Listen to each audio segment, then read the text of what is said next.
Chapter 1. Ship on the Rocks. It was the 7th day of the storm. We didn't know where we were.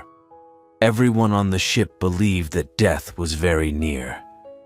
My wife and my 4 young sons moved close to me. "My dear children," I said, "I don't think we're going to die." Then, above the noise of the storm, I heard a cry, "Land! Land!" The ship hit the rocks. We heard someone shout, "There's no hope now! Let down the boats!" "No hope," cried the children. "Be brave, my boys," I said. "The land isn't far away. We'll save ourselves. We'll find a way. I'll see what we can do." I left our room and looked around, but there were no sailors on the ship. They were all in boats on the sea. We were alone. I returned to my family. "It's all right," I said. "The front part of the ship is between 2 rocks, so it's above the water.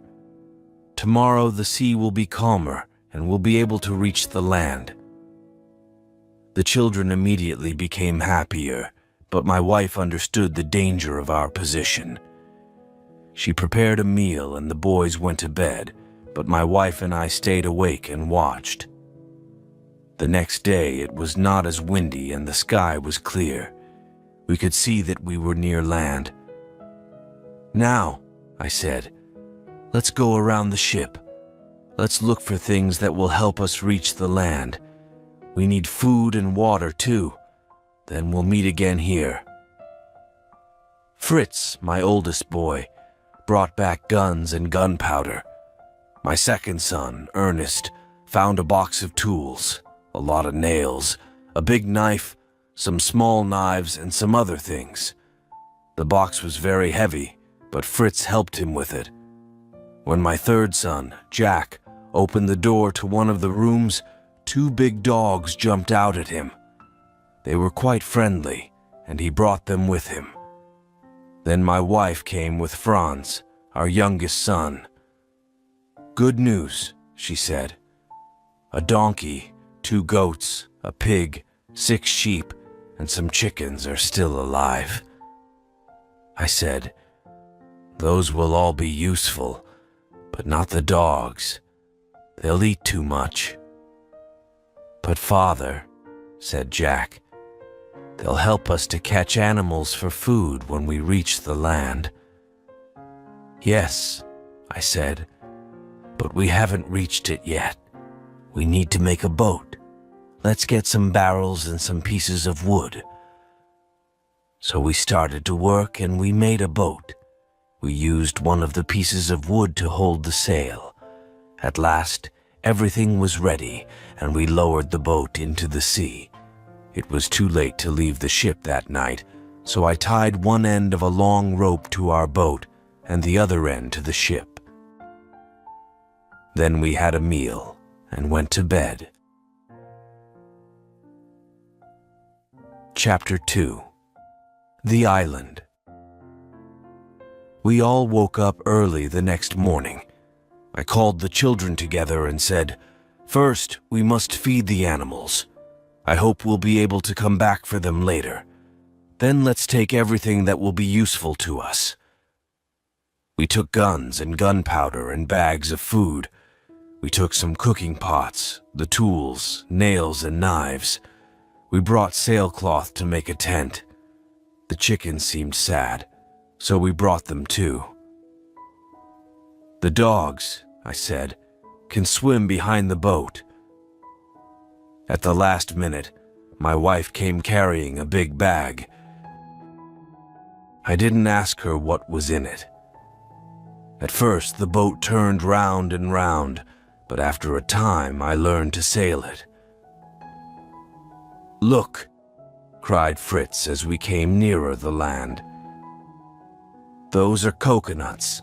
We'll have coconuts to eat." The dogs were swimming towards calmer water. "They know the best place to land," I said. I'll follow them. 3 of the boys jumped onto the beach. Then they helped Franz to follow them. We took everything out of the boat and freed the chickens. Then I cut some wood from the trees, put it in the ground, and made a tent from the sailcloth. Now, I said to the children, go and bring some dry grass for our beds. While they were doing this, I found some big stones for a fireplace. I soon made a good fire using dry wood from the beach. My wife got a pot of water from the river and put it on the fire. Then, helped by little Franz, she began to cook a meal. Fritz took a gun to the other side of the river. Ernest went to the right along the beach, and Jack went to the left. Suddenly, I heard Jack shouting. I took a gun and ran to help him. I found him standing in water up to his knees. "Come here, father," he shouted. "Come quickly. I've caught something really big." "All right," I said. "Bring it here." "I can't. It's caught me." I laughed. Then I hit the large shellfish with my gun and freed Jack. It was only holding on to his clothing, so he wasn't hurt. "Well, Jack," I said, "you've caught our first fresh food." Just then, Ernest came. "I found some things that are good to eat too, but I need help to get them."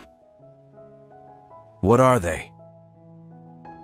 "They're shellfish too, but I can't get them off the rocks." "We'll take them later, after our meal." "The food's ready," said my wife, "but we should wait for Fritz." She looked at her pot. "How shall we eat it? We can't eat soup with a knife. We need spoons, but we haven't got any."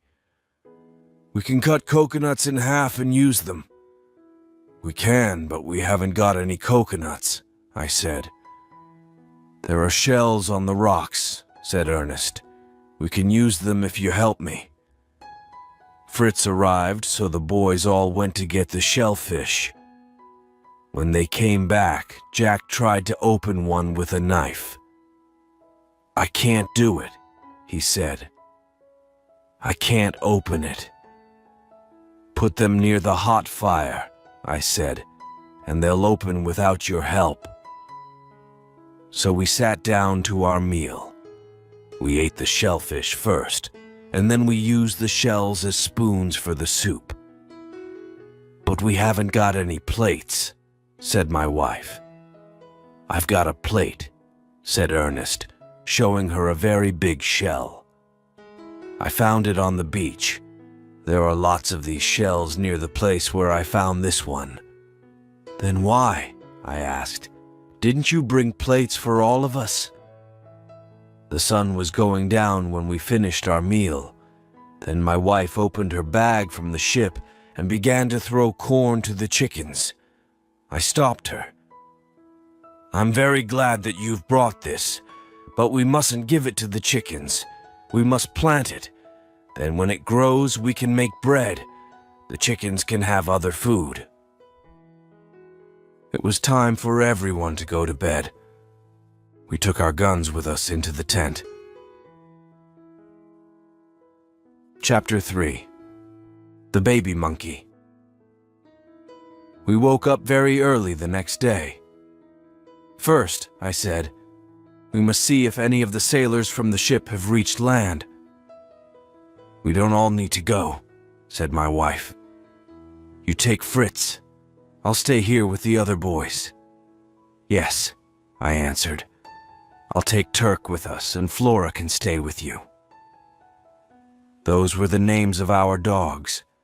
My wife gave us bags of food to take with us.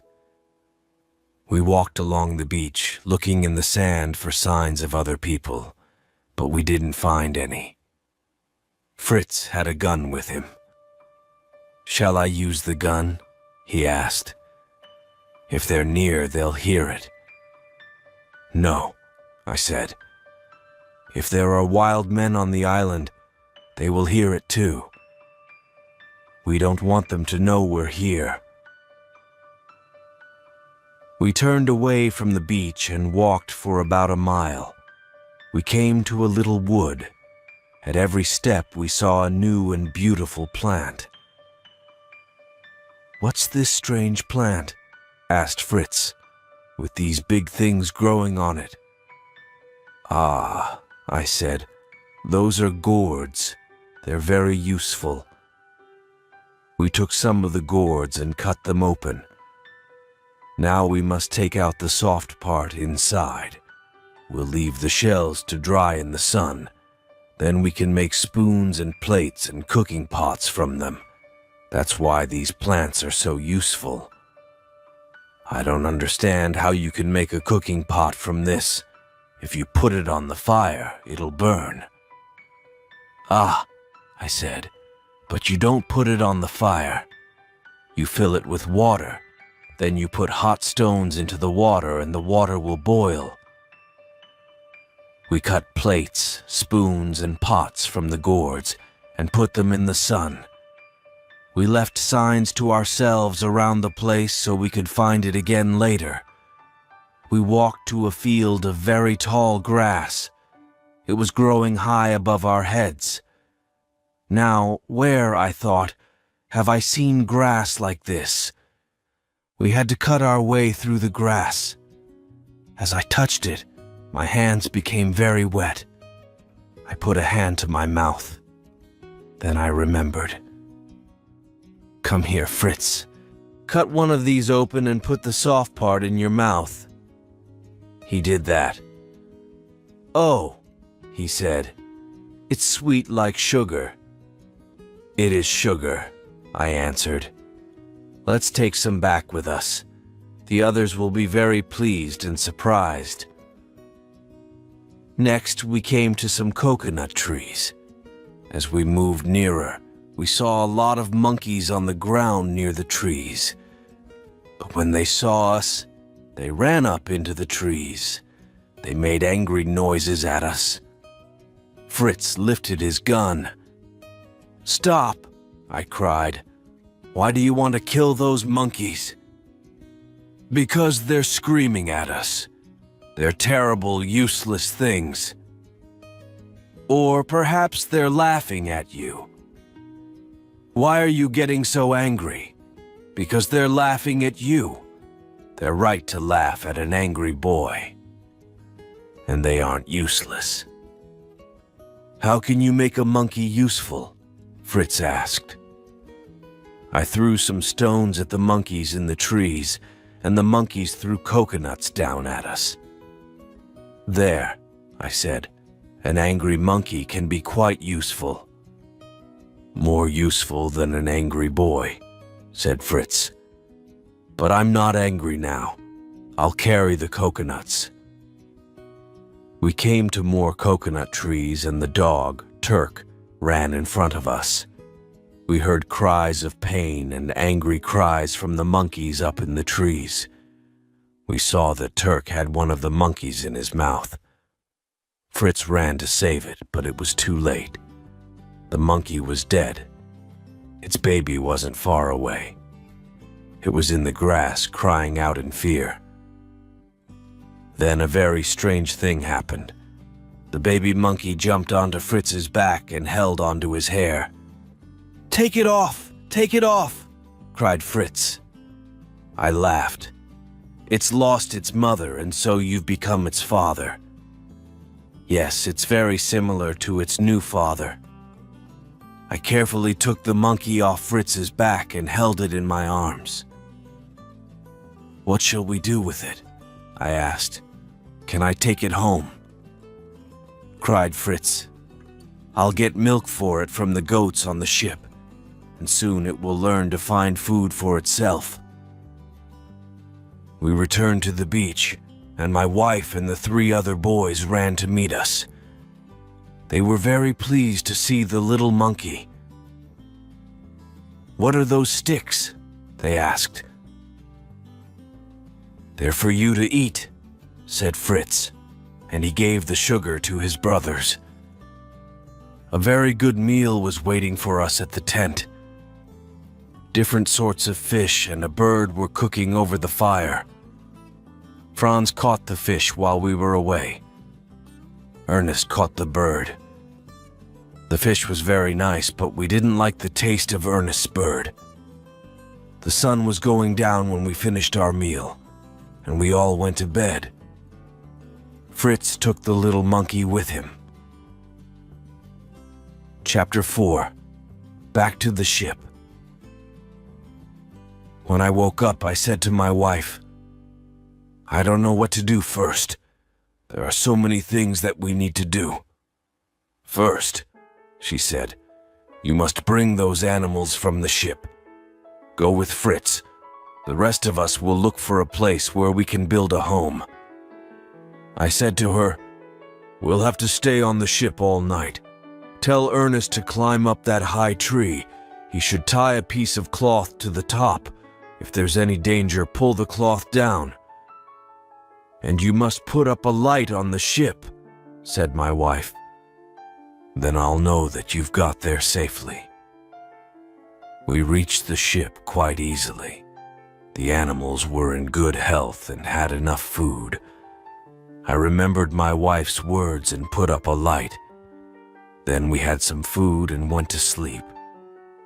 We woke up very early the next morning and found useful things for our life on the island. "We must have plenty of gunpowder," said Fritz. "Then we'll be safe if we meet wild animals or enemies later." "We must think of the present," I said. "What do we need now for these next few days or weeks? We must take more sailcloth because we need to make a home, and we must think of food. What food is there on the ship?" "I've seen a barrel of butter," said Fritz, "and there's the ship's bread and some meat and salt." "But what will we do when the bread's finished, and the butter will soon go bad?" "Let's think of the present," I said. "We have enough problems to worry about now. We can think about the future later.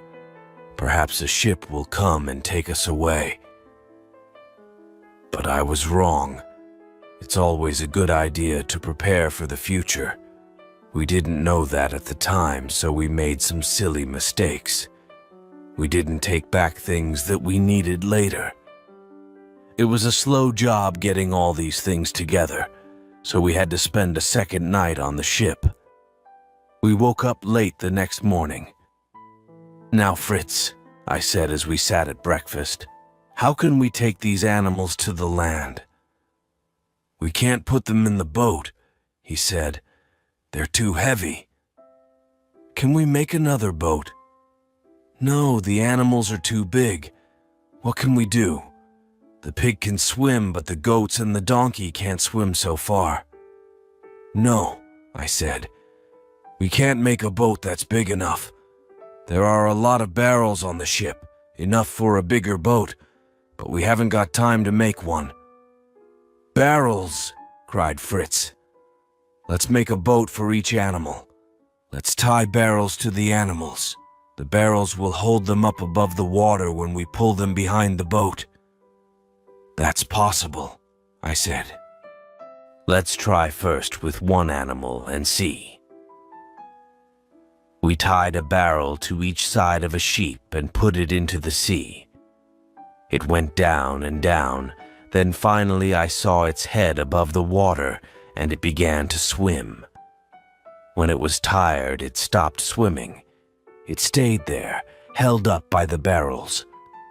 Fritz jumped into the sea and tied a rope to the sheep, and we pulled it back into the ship. We worked very hard, and for a time the job seemed impossible. The pig and the donkey were the most difficult. "Perhaps we should leave them," said Fritz. "We need the goats more than the other animals." We tied barrels to the goats, and then tried again with the pig and the donkey. The donkey seemed to understand, But the pig gave us a lot of trouble. "The pig's very fat," said Fritz, "and pigs are good swimmers. Perhaps its fat will keep it up in the water." So we didn't tie barrels to the pig. At last we got all the animals into the water. Then we climbed into the boat and put up the sail. There was a strong wind, and we soon reached the land. I cut the barrels from the animals, and they came up onto the beach. They were glad to be on land again. My wife and the boys came running. My wife was surprised to see all the animals, even the pig, safe on the land. "How did you think of using the barrels?" she asked. "I didn't think of it," I answered. "This was Fritz's plan, not mine." Chapter 5. A New Place. "What did you do, my dear, while Fritz and I were on the ship?" I asked. "I found a place for our new home," said my wife. "It was impossible to stay in the tent because it was so hot, and there are no trees here that we can sit under. So Ernest and Jack took their guns, and we took enough food with us for the day. The dogs came too. We came to a river and crossed it on stones. Then we walked up to higher ground. From there I could see a small group of 10 or 12 trees.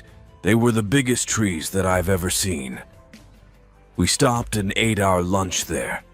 It seemed to me to be the perfect place to live. Now you know my story. I went to look for a new place to live, and I found one. Promise me that we'll go there tomorrow. We'll make a home for ourselves in one of those big trees." "What?" I said, laughing. "In a tree house.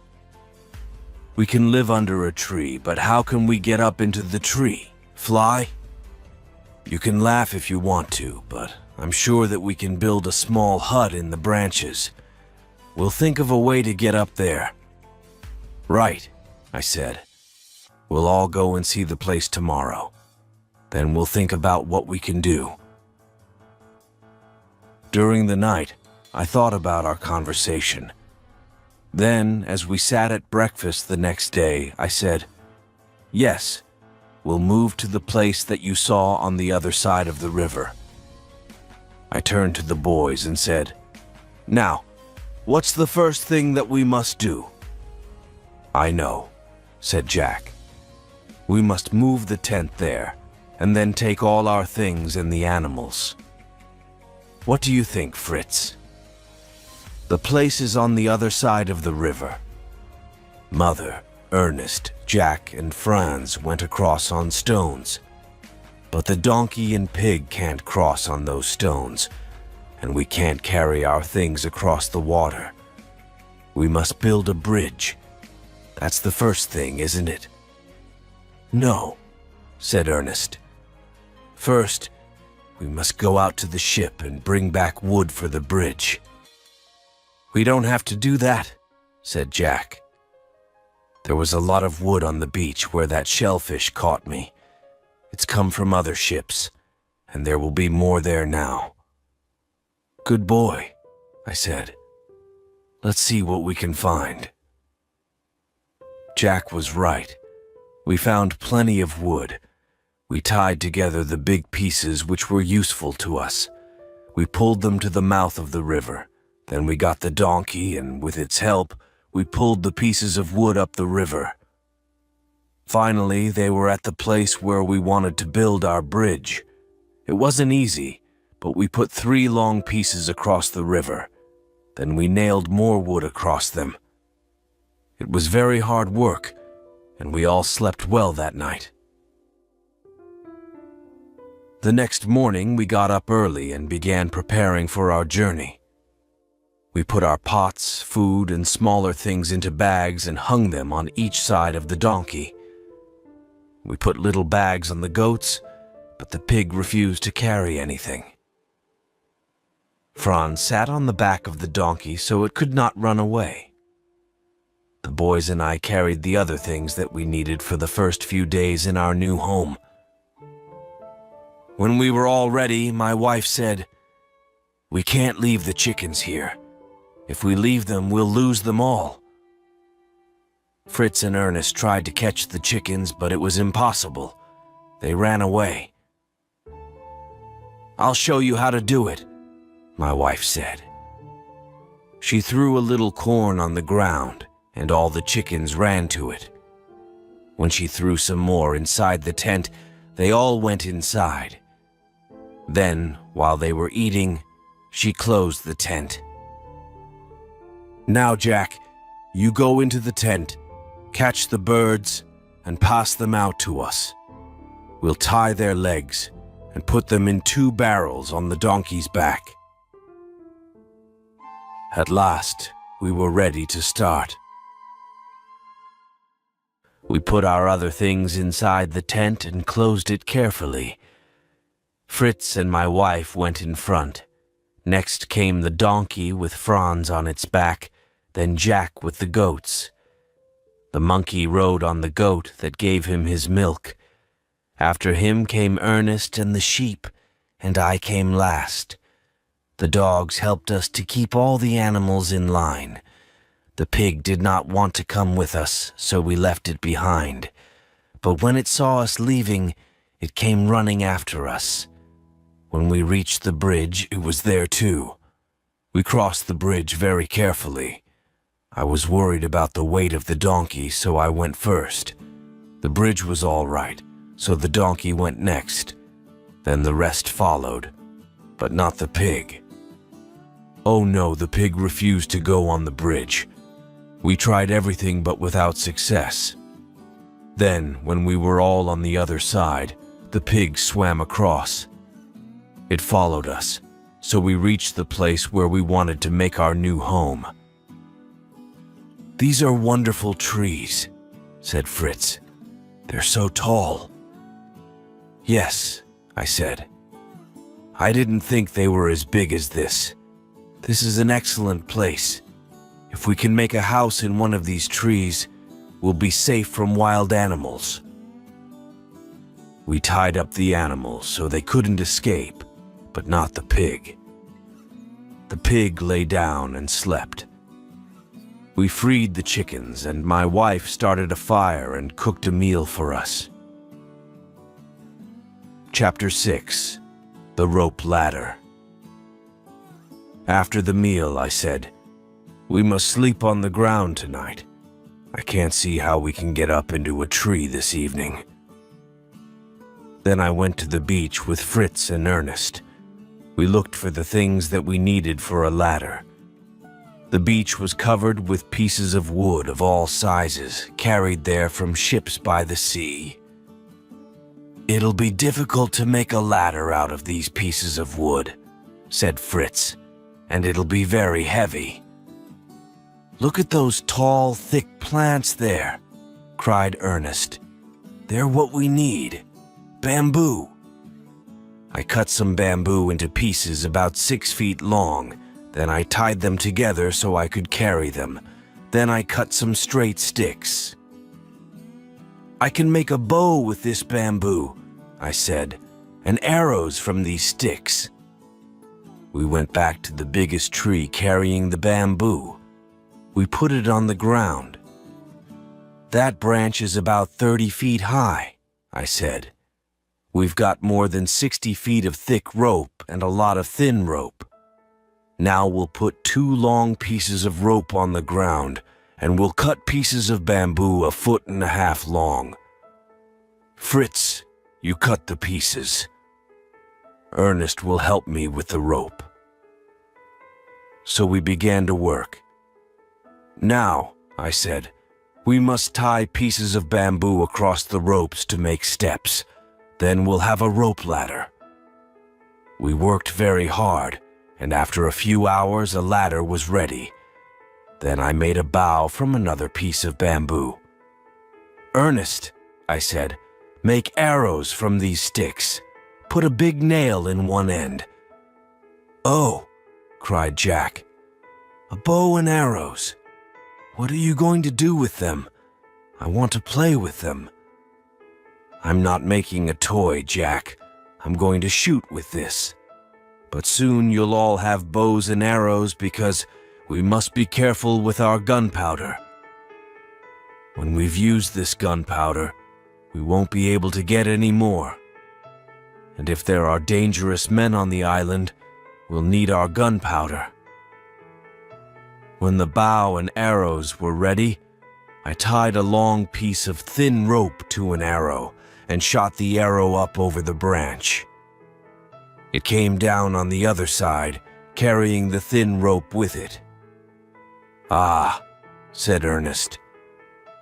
He always understood things quickly. "You'll tie the rope ladder to this thin rope and pull it up onto the branch. Then you'll hold it there while someone ties it to the branch." "Yes," I said. "You climb up there. You're smaller than Fritz, and I don't think Jack can tie the ladder well enough." Soon the ladder was tied to the branch. "That's a good day's work," I said. "Now we must tie up the animals and we'll sleep at the foot of the tree. Tomorrow we'll begin to build our tree house." "Look," said Jack. "The chickens are on our rope ladder." I looked. Each chicken was sitting on a step. They were already very comfortable. I lit a big fire to keep away dangerous animals. Then I decided to stay awake and watch. Chapter 7. The Treehouse. I was worried at first. I didn't feel that we were in a very safe place. I heard a strange sound. No, it was only the movement of the trees. The fire was getting low. What were those shadows? Was that a wild animal moving nearer, nearer? I got up and put more wood on the fire. At last, I felt safer and went to sleep. It was light when I woke up. All the others were already awake. We had breakfast and then we started work again. My wife milked the goats. Then she went down to the beach with Ernest, Jack, Franz, and the donkey to get wood for the treehouse. Fritz and I climbed up the ladder into the tree and planned our new home. "These branches," I said, "are thick and close together, and they come straight out from the tree. The floor of the house can be here, and the tree will be one of the walls." Fritz looked up and said, "Those higher branches will hold up the roof." "But what sort of roof?" "We'll put a sail over the branches and bring it down to the floor on two sides." That, as you will hear later, was a great mistake. I was very stupid, but at the time, Fritz and I were very pleased with our simple plans. "This fourth side," I said, "will be open.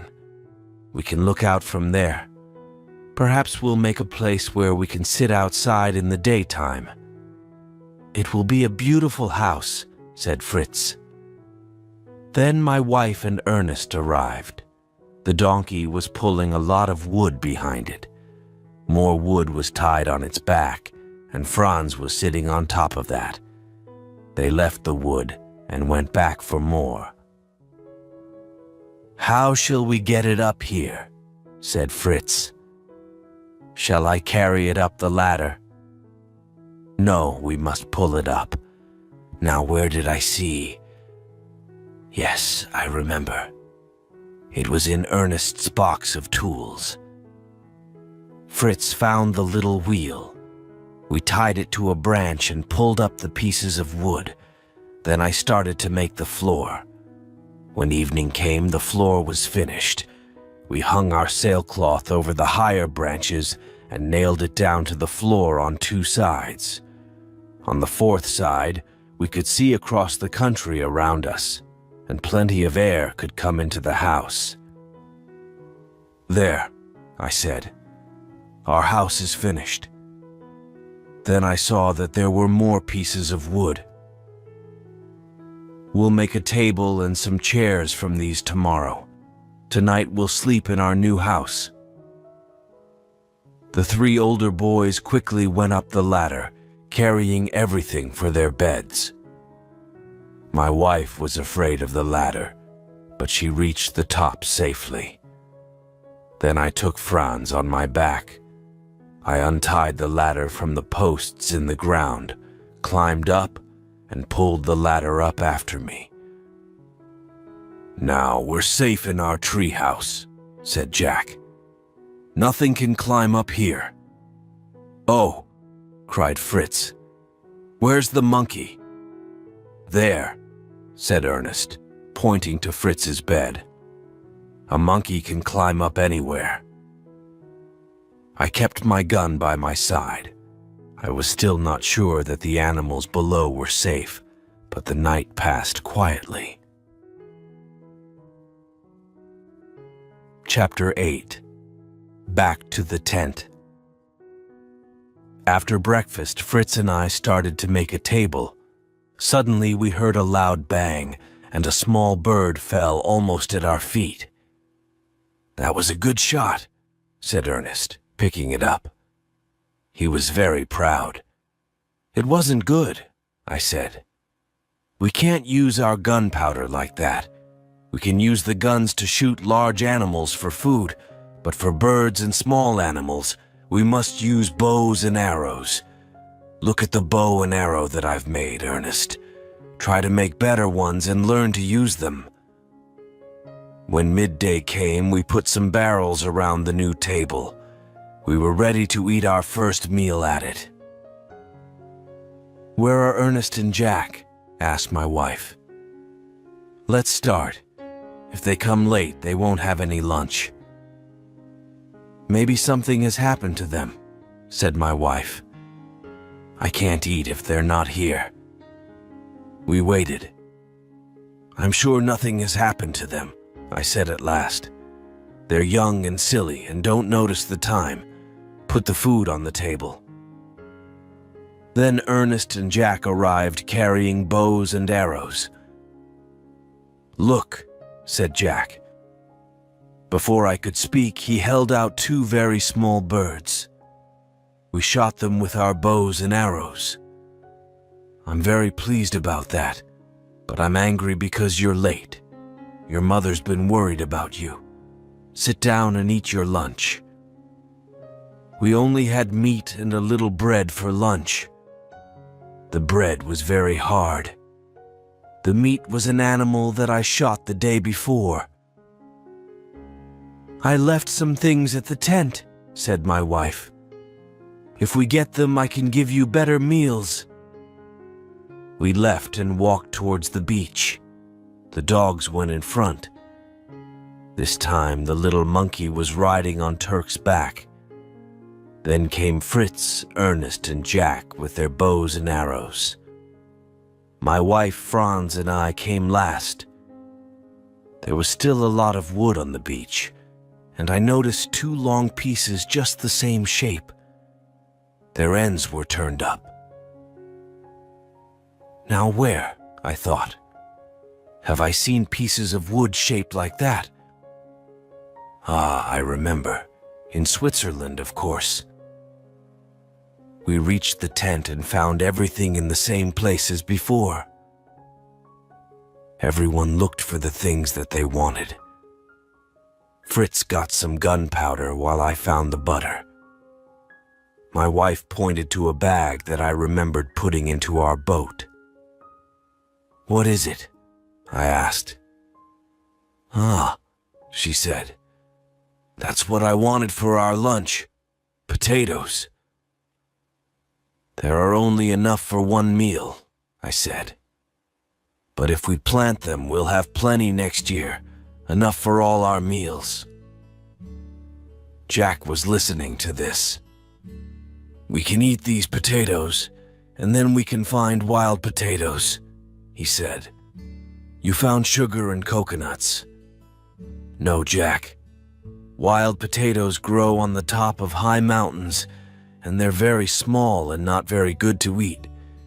These potatoes are different from wild ones. We must make a garden and grow potatoes in it." "But what can we eat now?" asked Jack.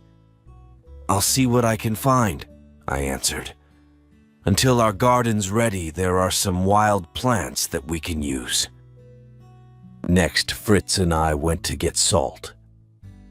The seawater dried on the rocks and left salt behind. We were able to get enough to give our food some taste, but we were stupid not to take more than that. Chapter 9. The Sledge. Later in bed, I thought, that barrel of butter was very heavy. We must find a way to carry heavy things. I thought about our animals tied up at the foot of the tree at night. They weren't safe. We must make huts for them. We needed wood for this, but more than we used for the floor of our house. We also needed bamboo. The donkey couldn't carry so much, so we must make a sledge. Those 2 pieces of wood on the beach were just the right shape for the bottom of a sledge.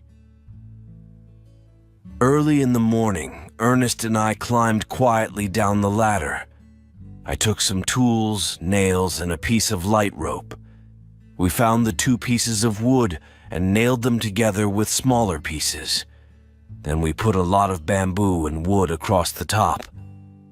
I tied a rope on the front, and we pulled the sledge back along the beach.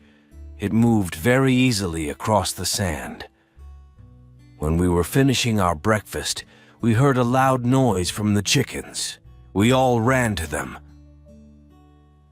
"It's the monkey!" cried Ernest.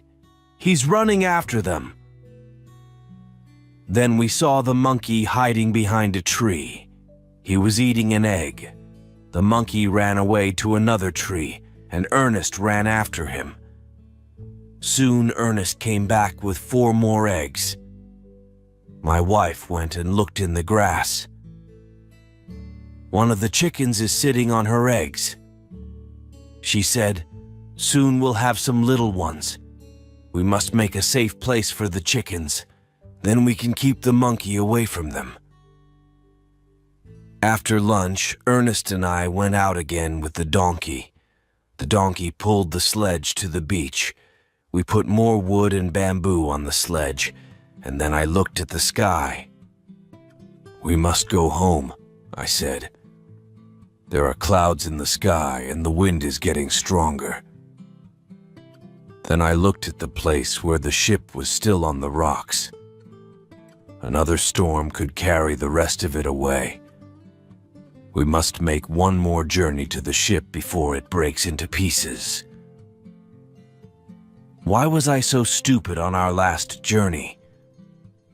We brought back the animals, butter, salt, meat, bedclothes, gunpowder, and some books, but we knew then that we were on the island for a long time, a year, 2 years, perhaps for the rest of our lives. Why didn't I think of other more important things? Chapter 10. A Second Journey to the Ship. The next morning, Fritz and I got up very early. We went to look at our boat. It was in good condition, but it didn't have a sail. That was now the treehouse roof. "I think," said Fritz, "that we can use long, flat pieces of wood as paddles." "Yes," I said, "but we must get another sail from the ship. The boat will be very heavy with everything in it. There's still a strong wind. We'll run back home and tell the others we'll go now and then spend the night on the ship." We went quickly and told them our plans. My wife said, "We'll meet you with the sledge when you come back. Be careful." We reached the ship without great problems. "Now, Fritz, what do we really need?" "I can only think of one very small thing," he answered. "What's that?" I want something to catch big fish. Yes, I said, but we can't eat fish and meat every day. No, he answered, we must have bread and fruit and green vegetables. Do you remember Mr. Wilkins on the ship? He was moving to a new home. I'll see if I can find his tools. You find a fishing line. Yes, said Fritz. I remember watching one of the officers when he was fishing over the side of the boat. I know which room was his. I'll look there. I went below and found some gardening tools. I also found some seeds. That's lucky, I thought. Now we'll have lots of different vegetables to eat. Fritz came back with his arms full. I remember, I said to Fritz, that Mr. Wilkins was bringing a light plow with him. Shall I take the plow to the island? What will pull it? Asked Fritz. I don't think the donkey can pull a plow. No, I answered. No, you're right, but it isn't very big. We'll take it. Perhaps we can use it.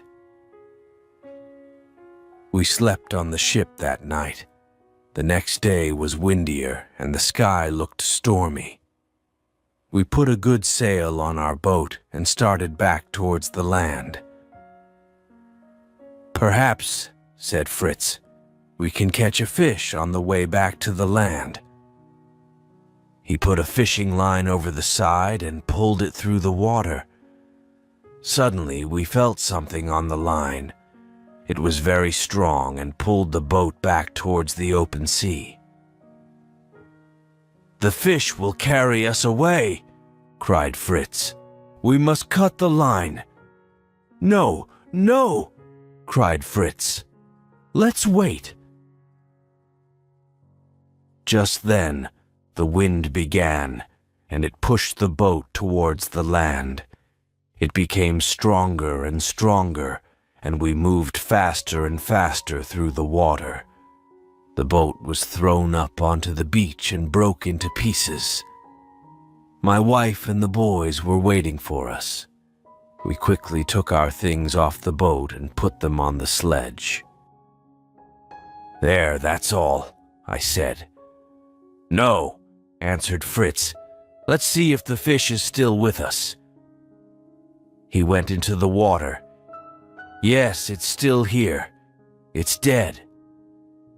So we carried the big fish onto the beach and put it on the sledge. This will give us food for days, I said. If it doesn't go bad, we must put it in salt. But now, said Ernest, we haven't got a boat. What should we do? We'll take the barrels that we used for the boat, I said. They'll be very useful for food and other things. Ernest, you walk along the beach. I think the sea threw one of the ship's boats out of the water. There, I was right. There was a boat. It was badly broken, but we were able to mend it. We had some of the fish for supper, and it tasted very nice. Then my wife kept some for our meals the next day and put the rest into a barrel with salt. After our meal, we sat around the fire. We talked about the things that we had to do in the next few days. You must make a hut for the tools and other large things, said my wife. You can't carry those tools up and down into our house. Yes, I said, and we must also make some huts for the animals. We won't need many huts, said Ernest. Oh, I said, let's see. I think we'll have more animals soon. And I was right. We must make a garden too, I said. A big garden, said Fritz. What have we got?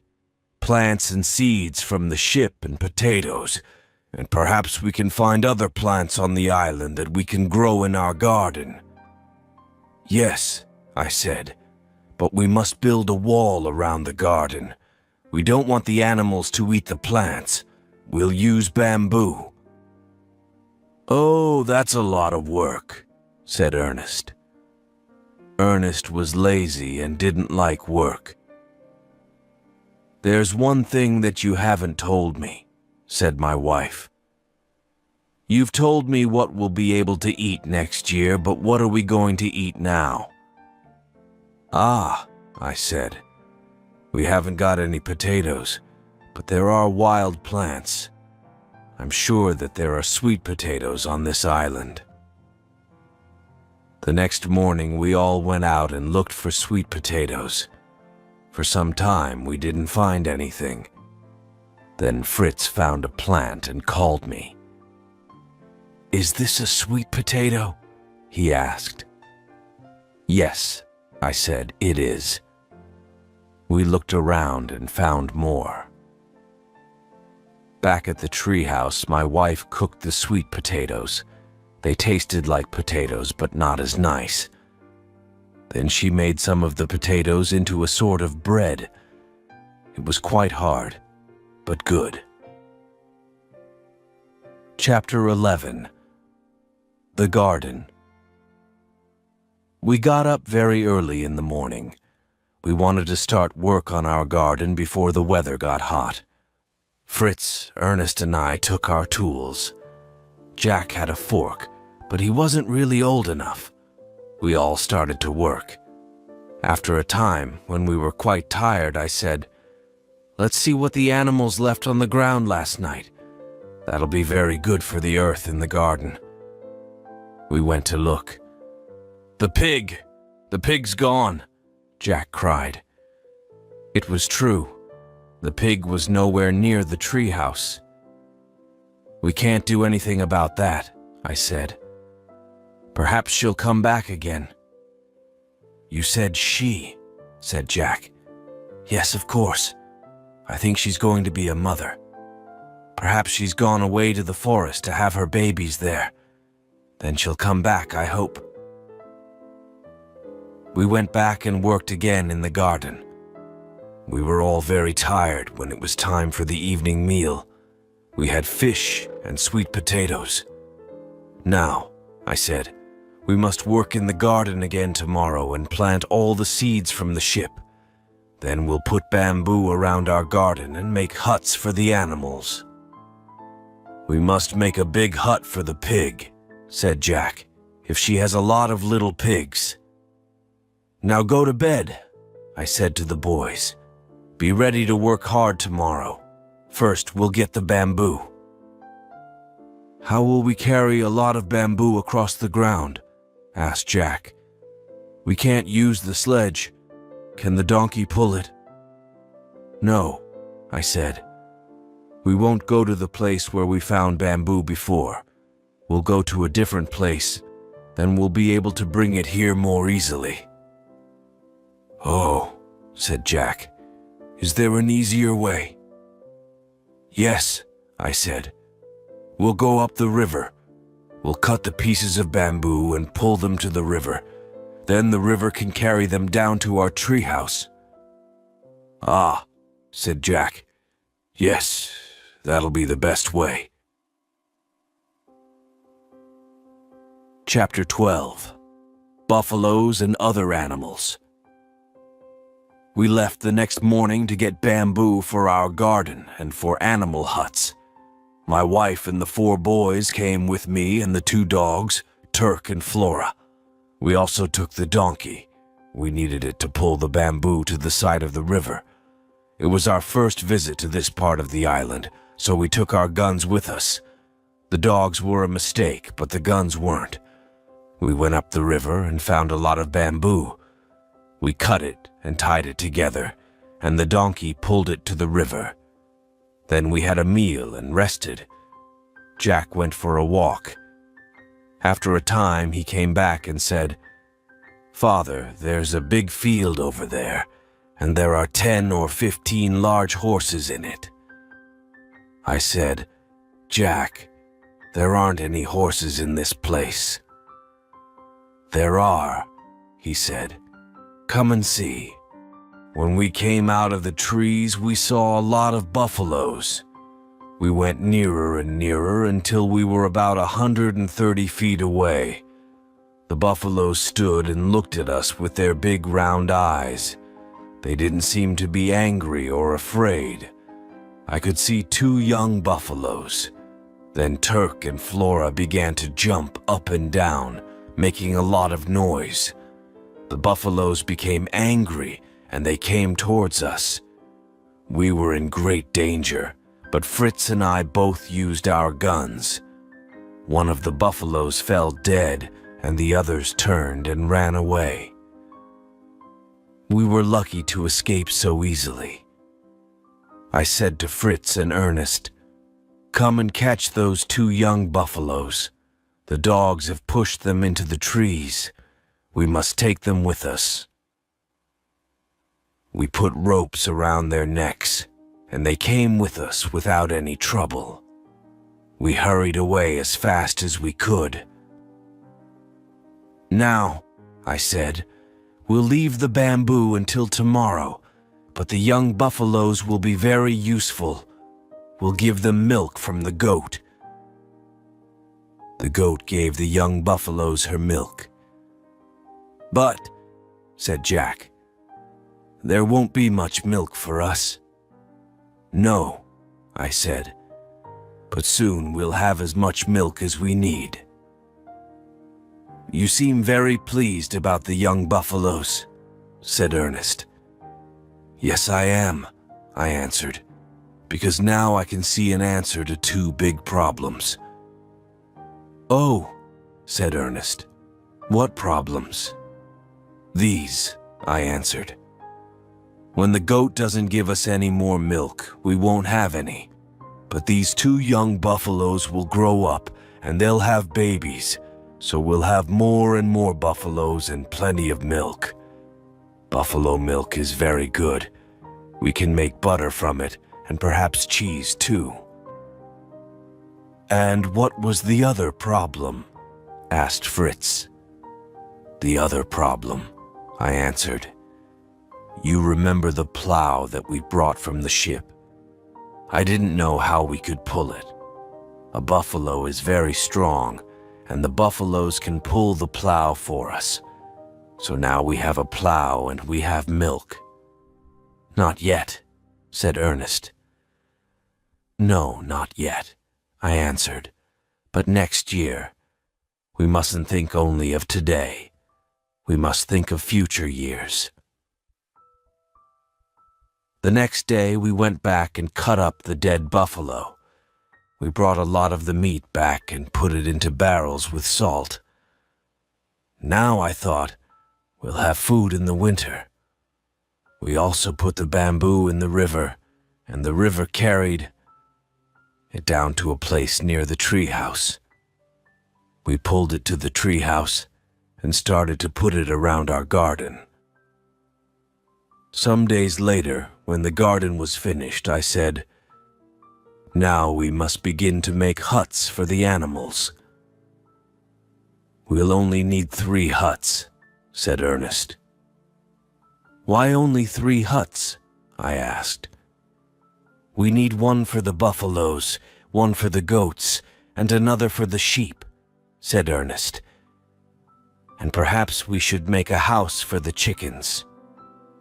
"But," I said, "the donkey and the pig need huts too." "Oh," said Ernest, "the pig's gone, and today the donkey's gone too." "Gone?" I said. "Yes, I can't see it anywhere, and the pig went days ago." "Yes," I said, "but I hope they'll come back. We'll make huts for all of them, and hope." We were sitting at breakfast a few days later when Fritz said, "Something's moving in those tall grasses. I'll get my gun." He ran and got his gun.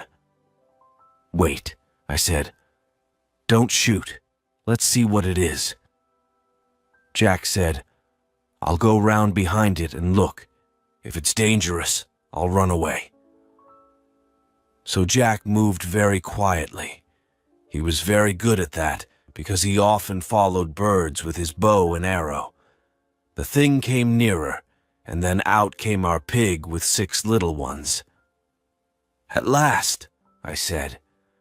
"We're all very glad to see you, Mrs. Pig, and your house is ready for you."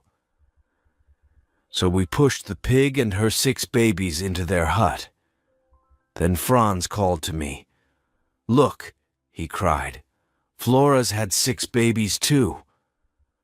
So now we had 8 dogs and 7 pigs. "Now, where's our donkey?" I said. One morning we were planting potatoes in the garden when we heard a strange noise. "What's that?" I said. "What sort of animal is making that noise?" The dogs heard it too. They looked ready for a fight. We all looked around. We couldn't see anything, but the noise continued. It came nearer and nearer, and our dogs became angrier and angrier. I tied them to a tree. Then Fritz put down his gun and started to laugh. "I can see it," he said. "It's our donkey. He's come back." There he was, and then we saw that he wasn't alone. Our donkey was bringing another animal with him, very similar to a donkey but smaller. "That," I said to Jack and Ernest, "is probably a kind of wild donkey. Now don't make a sound. Fritz and I will try to catch her." Fritz moved towards our donkey, holding some salt in his hand. Our donkey loved salt. He came to Fritz, and the wild donkey came a little closer too. Then, when she was near enough, I put a rope over her head from behind her. She fought against us, but at last we were able to tie her up. I said, "Perhaps the wild donkey will have babies. It will be easier to teach her if she does, and she'll be useful to us." And that is what happened in the end. The chickens were sitting on eggs, and soon we had 40 little ones. So now we had a lot of animals to feed. We had the donkey and the wild donkey, 2 buffaloes, the goats, the pigs, the dogs, the sheep, and the monkey. I said, "We must work very hard and get food for all these animals. The rainy season is coming." So we brought the tent from the beach and filled it with dry grass. We got sweet potatoes and coconuts and put them in a dry place at the foot of the tree. Chapter 13. Winter. There were dark clouds in the sky and the sea was stormy.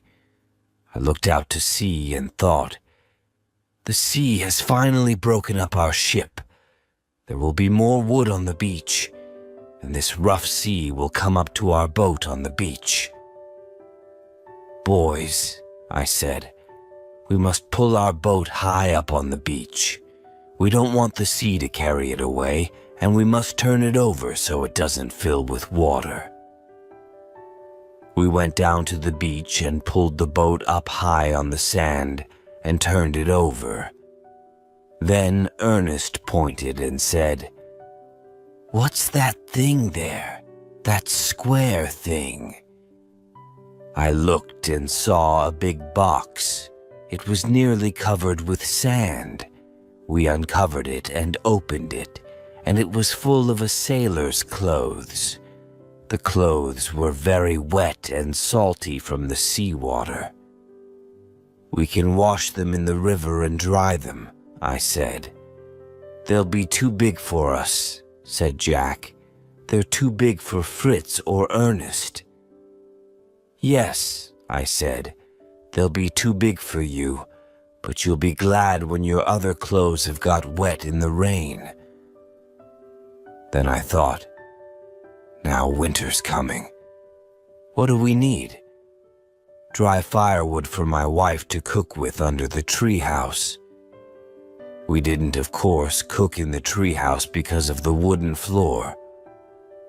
So we found a lot of firewood and put it at the foot of the tree, under the tree house. Then I thought, in the stormy weather, we won't be able to go far from our house to get food. We must be sure that we have a lot of food in or near the house. Then we can use that when the weather's very bad. We've got barrels of salt meat and buffalo meat. I hope it will keep well. We can't get any more salt. The sea was now coming up over the rocks, and there was no sunshine to dry the salt. My thoughts continued. We've got eggs, of course, from our chickens. Perhaps we can catch fish with the fishing line from the ship, but that's not easy when the sea is very stormy. We've got sweet potatoes and a lot of coconuts. The goats will give us a little milk, and there's plenty of dry grass for our animals. Now I said to my family, we've got a good house and plenty of food, so we're ready for the winter. That's what I thought, but I was very wrong. The next few months were probably the unhappiest months that I have ever known in all my life. We had 4 enemies: the rain, the wind, the cold, and the shorter days. The days were not much shorter, but we had to spend a lot of time inside the house because of the bad weather. The rain came down like a river from the sky. It rained nearly all day and all night. There were only a few days when it stopped. Most of the land was underwater. The river was too big to cross, and our bridge was broken. Luckily, our garden was on higher ground, and our plants were beginning to come through. The wind was very strong. When we made our tree house, I didn't think about the wind. If a house is built on the ground with good walls and a low roof, the wind will pass over it. The house is safe, but when a house is built up in a tree, the wind goes up into it. The roof of our house was made of sailcloth. When it rained, there were deep pools of water on the roof. The water ran over the sides onto the floor. Then the strong wind pushed the sailcloth up, and a river of rain came down into the room. The days were not as hot as before, and the nights were the same, sometimes even cold. We sat all day in wet clothes, and we couldn't dry them. In the evenings, we didn't know how to keep warm. We put stones on the floor of our tree room and lit a fire on them, but soon the room was full of smoke, and we were afraid of a fire. We couldn't get the smoke out of the room. We couldn't make a hole in the roof because of the rain. When the sun went down, darkness came suddenly, but even in the daytime, the room was quite dark. We had no light. We burned small pieces of wood, giving a little light, but that wasn't enough. So at night, we sat around in our wet clothes, very cold in the darkness. There was nothing to do except sleep. We can't continue like this, I said. We must go down and live at the foot of the tree. We'll put a sailcloth over this floor. Then there will be 2 roofs, the roof in the tree and the roof on this floor. Then we'll be dry down there. We built 2 walls at the foot of the tree. The animals' huts made the 3rd wall, and the tree was the 4th wall. We made a hole in the floor of the upstairs room for the smoke from our fire. Now the rain couldn't come straight down onto the fire. We were more comfortable in this lower room, but the smell of the animals came in from the huts, and that was terrible. After a time, we began to have problems with our food. The buffalo meat went bad because there wasn't enough salt in the barrels. Oh, why didn't I think about that before? We needed a lot of salt to keep our food fresh through the bad months of the year. We killed some of the older chickens and ate them. Then, when the weather was better, the boys were able to go out fishing or shooting with their bows and arrows. They brought in a little fish and meat. We had sweet potatoes, but cooking was very difficult. When the weather was good, my wife made enough sweet potato bread for a few days, but it wasn't very good. We didn't have enough food for the animals.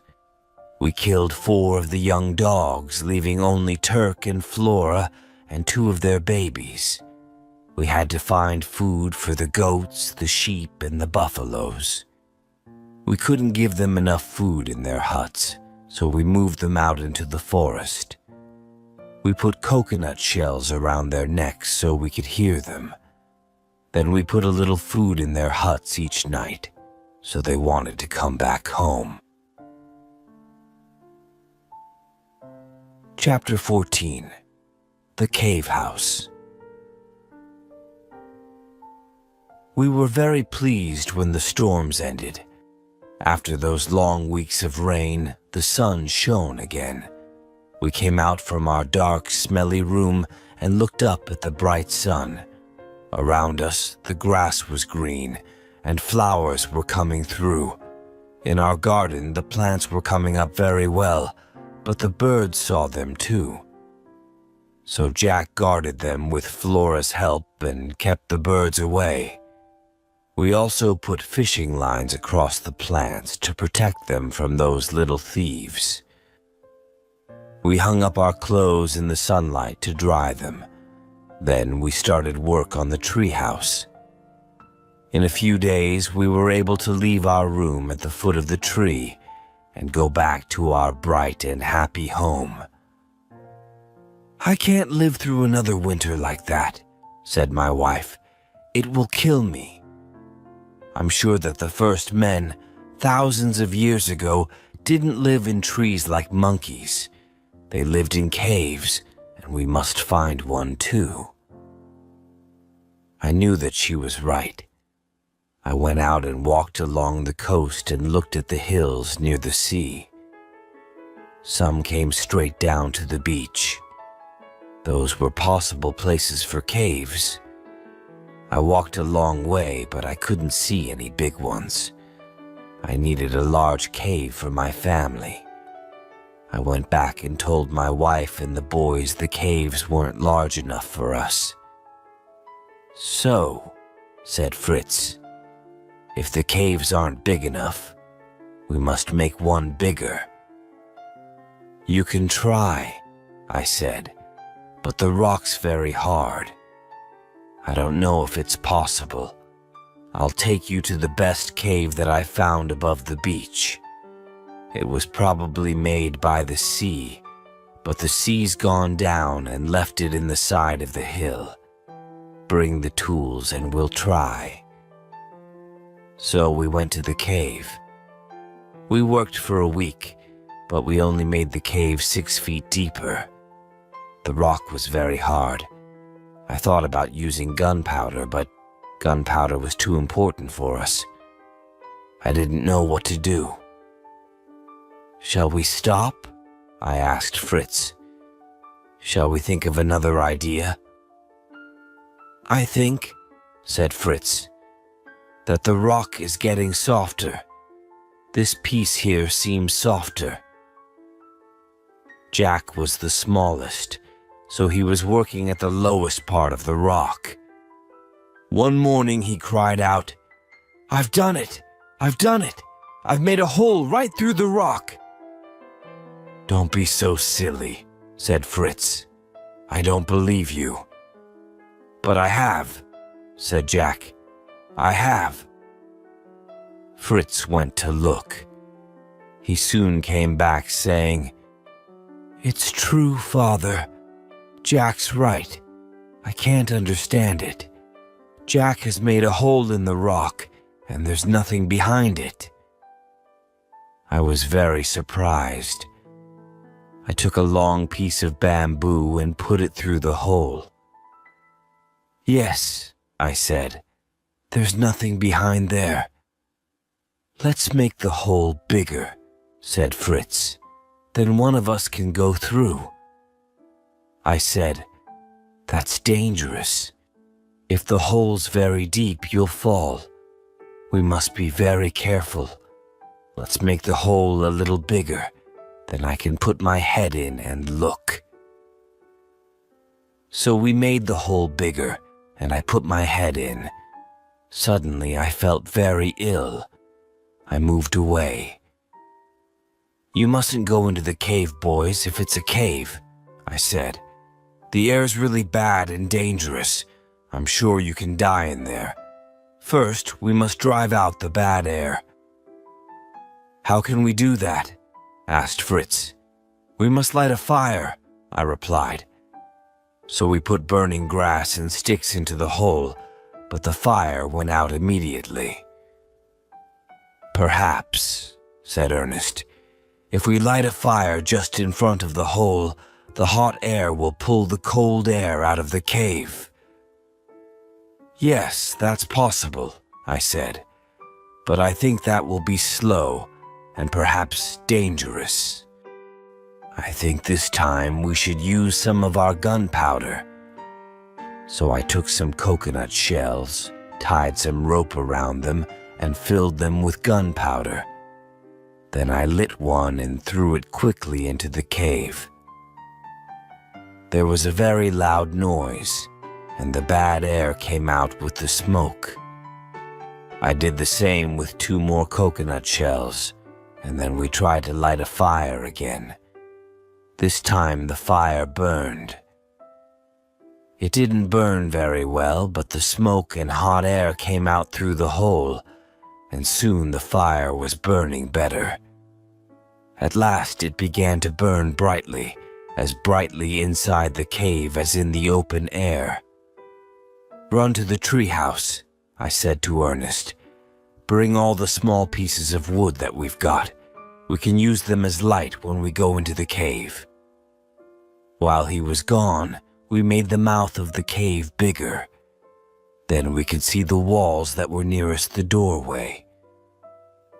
Jack looked in and said, "The walls are covered with beautiful stones in lots of different colors. It's wonderful." I looked into the cave. Jack was right. The walls were covered with things that looked like stones. "That's very strange," I said. "What are they?" Then Ernest came back from the treehouse bringing the wood.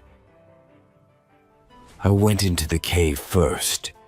I wanted to be sure that the air was good. I looked at the stones.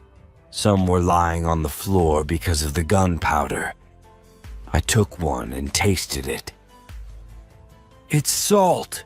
Look, boys!" I cried. "We'll never have to look for salt again.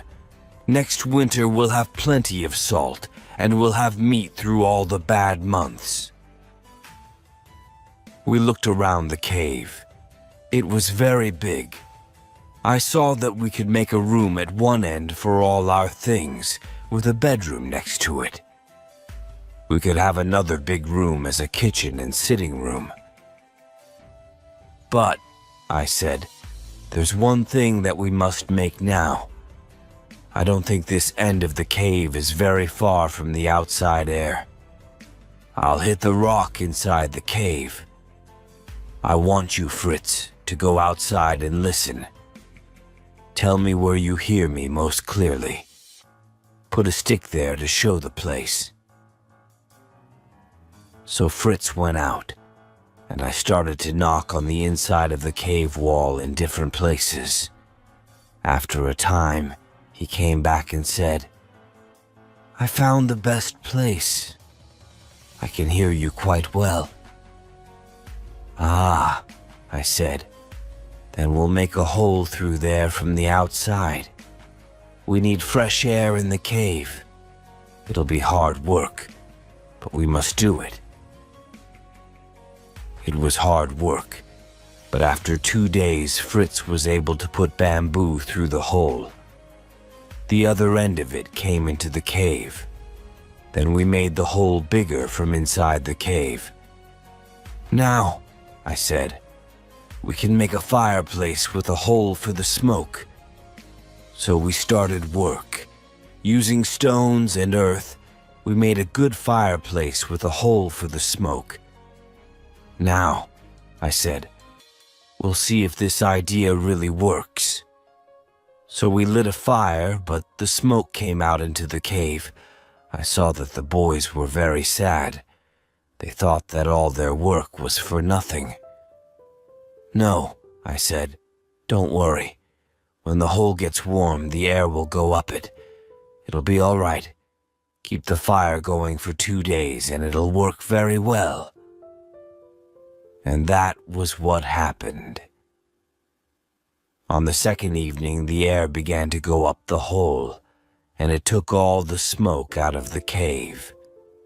"Now," I said, "we don't have to fear the next winter." My wife was very pleased. She said, "Now I can cook and dry your clothes, and we can sit around a nice bright fire on winter evenings. We'll be very happy." "Yes," I said, "but we'll have to do a lot more work. Next winter we'll have more animals. We must build a farm between the treehouse and the cave. Then the animals can live there in the summer and winter."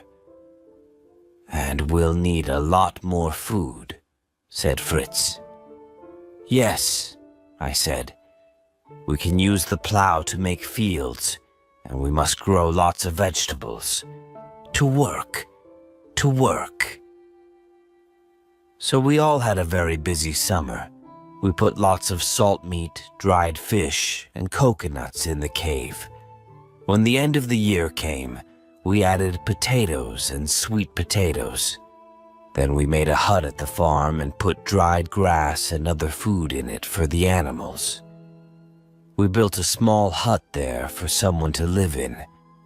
They could look after the farm at night and drive away wild animals. "What are we going to do about clothes?" asked my wife. "The boys' clothes are in a terrible state, and the clothes from the sailor's box aren't very useful. When we found them, they were full of seawater. Now they're falling to pieces. They'll be all right for another year, but not longer.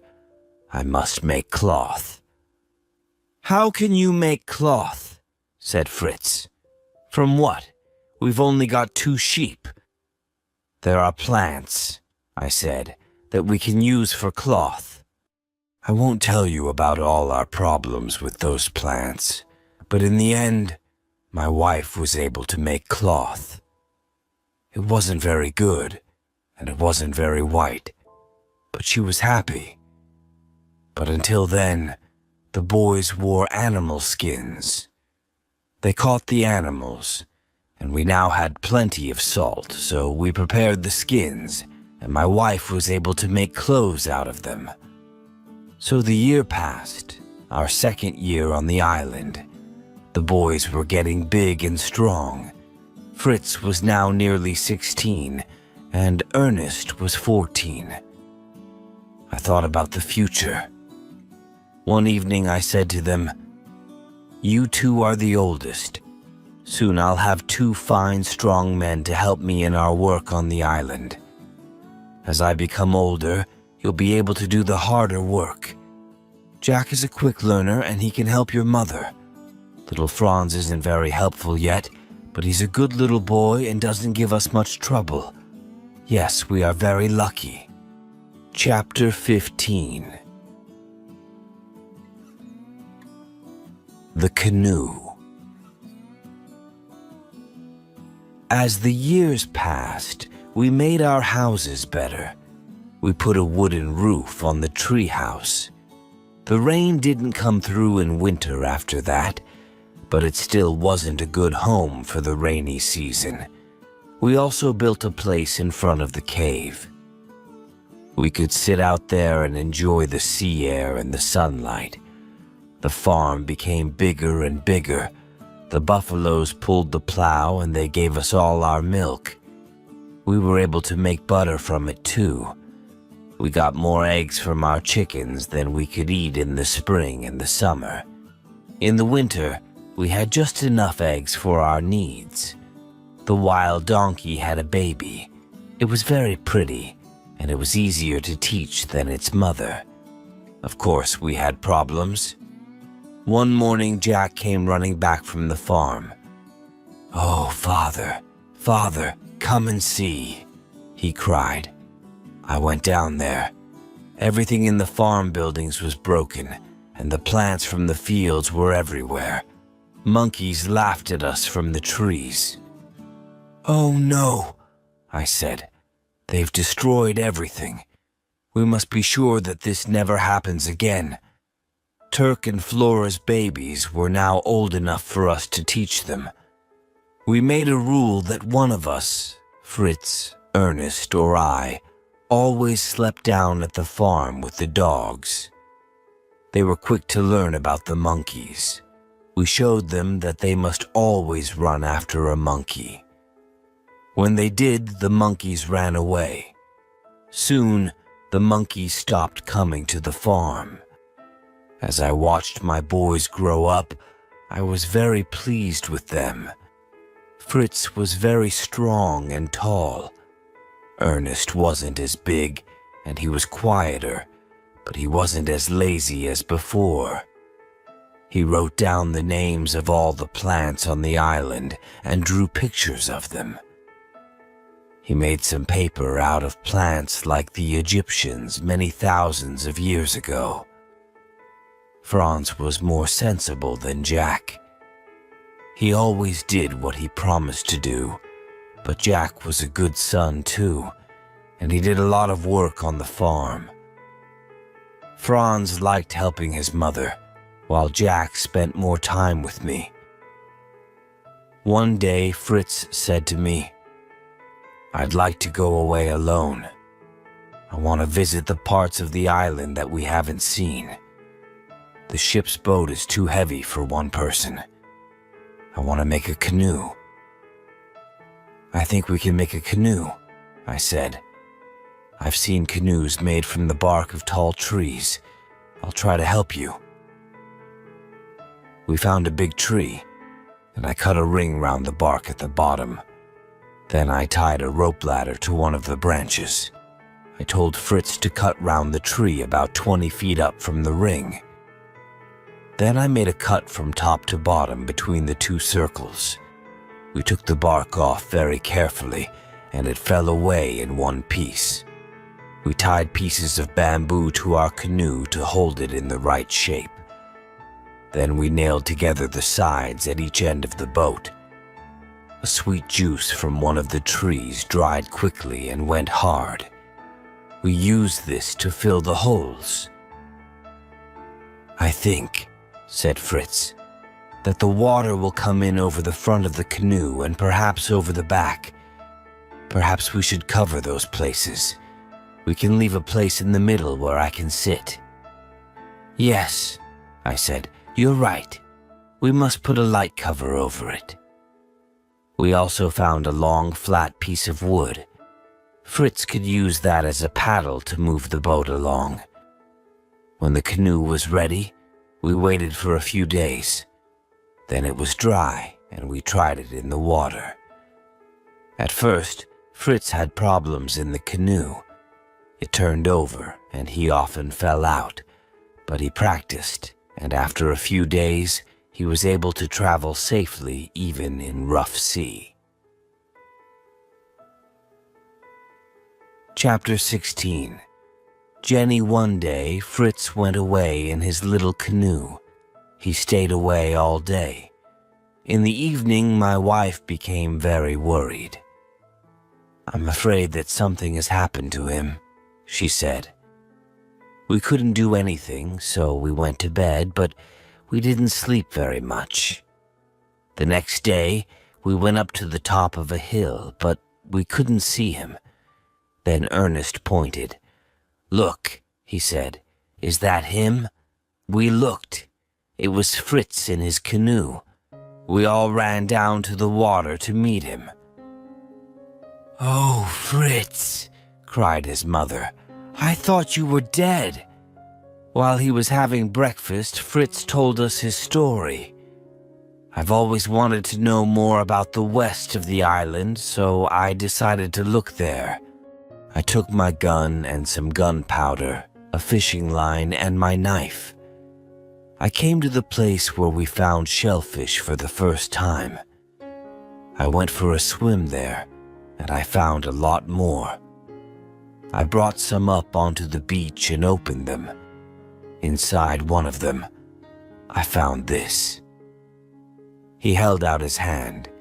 In it, there was a large pearl. I opened some more and I found a lot of pearls. "Look, if you make holes through them, Mother can wear them around her neck," said Jack. No, said my wife. "I don't want them. Who wants to wear pearls on this island?" "Perhaps one day," I said, "a ship will come and take you home. You can sell these for a lot of money. We'll put them in a safe place." "I haven't told you the most important thing," said Fritz. "I went on farther to the west. In the evening I sat on the beach and had a meal. As I was sitting there, a big bird flew over me. It was flying very slowly, so I shot it. Then I saw why it was flying so slowly. It was hurt, and this was tied around its leg." He showed us a little piece of cloth with writing on it. I looked at the writing. "Help, sailor on Smoking Island." "The person wrote the message in blood," I said. "Yes," said Fritz, "but where is the Smoking Island? I went up the hill behind me and I looked out to sea. There, far out at sea, there was a little smoke going into the sky. It came from a small island. I went out to the island and climbed up to the top. In a little wood, I saw a small hut made of branches. In front of the hut, there was a fire and fish was cooking in a big shell. I hid behind a tree and waited. Then someone came out of the hut. She was wearing the coat of a ship's officer. She went to the fire. I came out of the trees and she turned around. "She," I said. "Did you say she?" "Yes. It was a young woman. I told her not to be afraid. I told her about us. She can live with us, can't she? We will bring her here, won't we?" "Yes, of course we will. But tell us about her." "Her father's William Montrose, an officer who lives in India. Her mother died when she was born. Her father was going back to England in a ship with his men, so Jenny had to travel in another ship. Her ship was lost in a storm a year ago. She got away in a boat with the ship's officer and some sailors. The officer gave her his coat. He told her to watch for another ship or for land. Then another storm came. A big wave covered the boat. She doesn't know what happened after that. When she opened her eyes, she was on that little island." "How has she lived there for more than a year?" I asked. "I asked her that. She's got shellfish and there are coconuts on the trees. She made a fishing line from her hair and she catches small fish. She uses stones to make a fire. She's made a little hut for birds from bamboo, but she can only catch small ones. When the big bird came down on the island, it hurt its leg, so she was able to tie that piece of cloth around it with her call for help." "And the bird came to you?" "Yes," said Fritz. "I sat with her and listened to her story. Then I told her to stay on the island. I promised to return as quickly as possible. I couldn't come all the way home that day. I slept on the beach and started again this morning. Can we go to Jenny today? Yes, I said. Yes, if we start immediately. I asked my wife to make preparations for Jenny.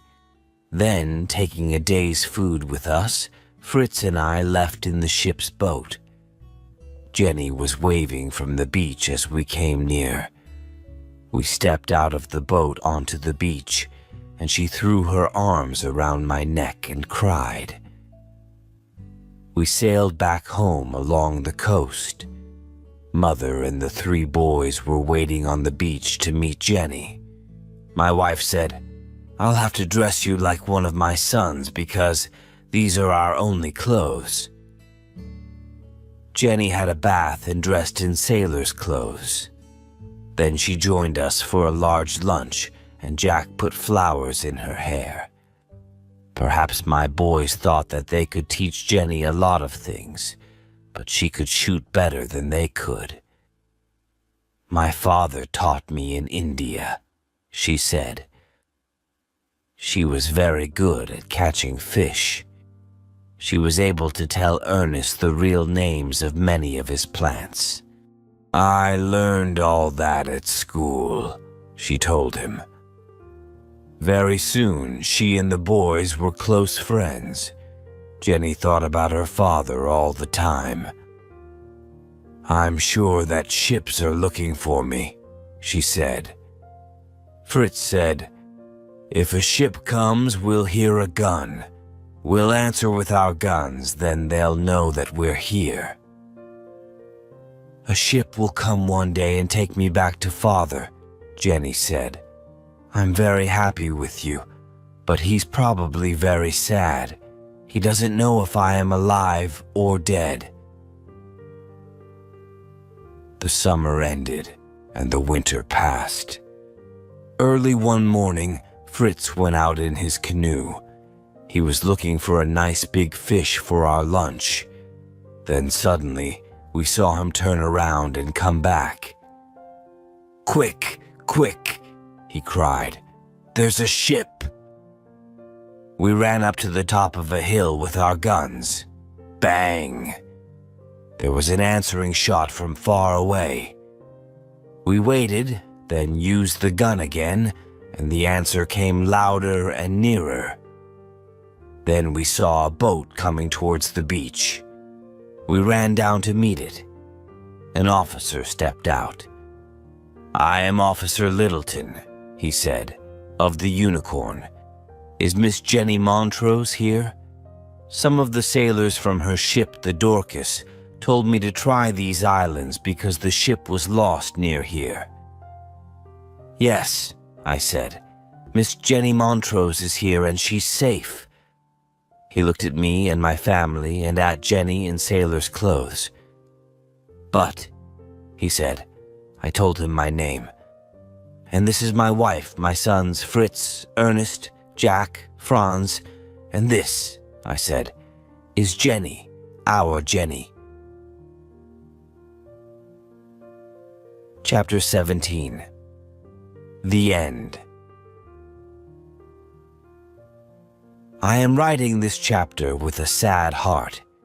The Unicorn's boat is waiting to take this story of our life here to England. There, perhaps it will become a book. Other people will learn about our beautiful island, and perhaps some will want to join us in this quiet, simple, happy life. I asked my children, "Do you want to go back to Europe, boys, or to stay here?"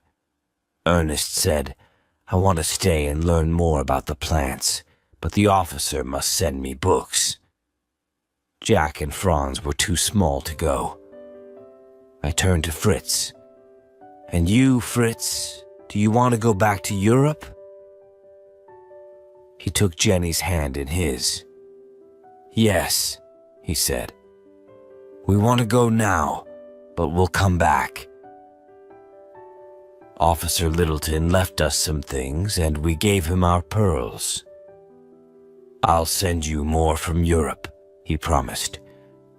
I'll sell the pearls for you to pay for them and for Fritz's school. I must stop. The boat is waiting. Goodbye, my boy. Goodbye, Jenny. Until we meet again.